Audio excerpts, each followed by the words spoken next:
গত জুলাই থেকে আগস্টের 5 তারিখ পর্যন্ত বাংলাদেশে একটি বিপ্লব হয়েছে।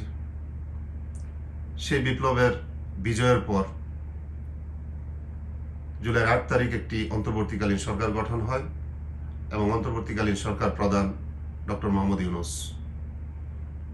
এরপর আমরা প্রথম 1-1.5 মাস বা 2 মাস কি দেখলাম? বাংলাদেশের প্রত্যেকটা রাজনৈতিক দল ডক্টর মোহাম্মদ ইউনূসকে সার্বিকভাবে সহযোগিতা করেছেন। প্রত্যেকটা রাজনৈতিক দল দেশ গড়ার কাজে নিজেদেরকে নিয়োগ করেছেন।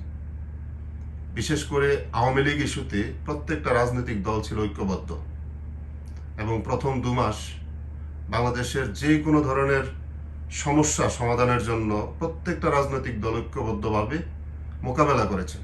বিশেষ করে বন্যা ইস্যু, চট্টগ্রামে এই আইনজীবী সাইফুল হত্যা, সীমান্তে বিজিবির উপরে বিএসএফ এর আক্রমণ এবং ওপারে আমাদের উপ হাই কমিশনে আক্রমণ সহ বাংলাদেশের প্রত্যেকটা সমস্যা সমাধানের জন্য প্রত্যেকটা রাজনৈতিক দল ঐক্যবদ্ধ ছিল এবং ওই সময়টাতে এই ঐক্যবদ্ধ থাকার কারণে ফ্যাসিস্ট আওয়ামী লীগ বিশাল একটা ক্রাইসিস সময় পার করছেন। পাশাপাশি ভারত যতবার বাংলাদেশকে নিয়ে নানান ধরনের ষড়যন্ত্র করেছে, প্রত্যেকটা রাজনৈতিক দল কাঁধে কাঁধ মিলিয়ে সেই ষড়যন্ত্র মোকাবেলা করেছে।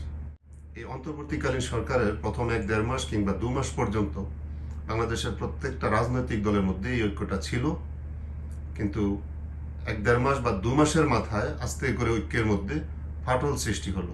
কিন্তু কেন?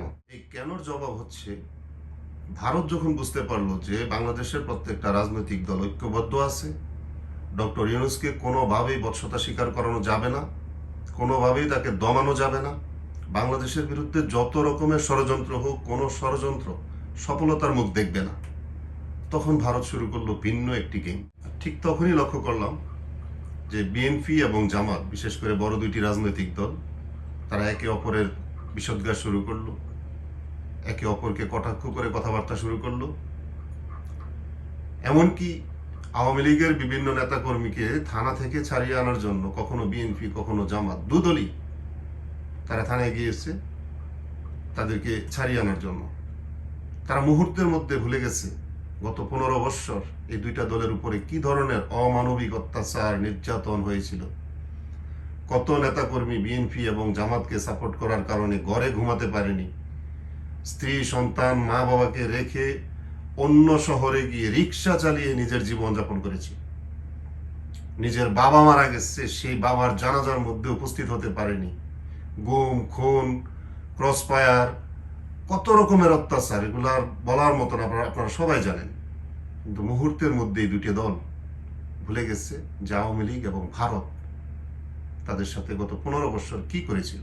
এই অল্প কয়েকদিনের ব্যবধানে দুটি দল তাদের চরিত্র পাল্টানোর কারণে ডুবে যেতে লাগলো আওয়ামী লীগের গত 15 বছরের সেই ঘৃণিত ইতিহাস।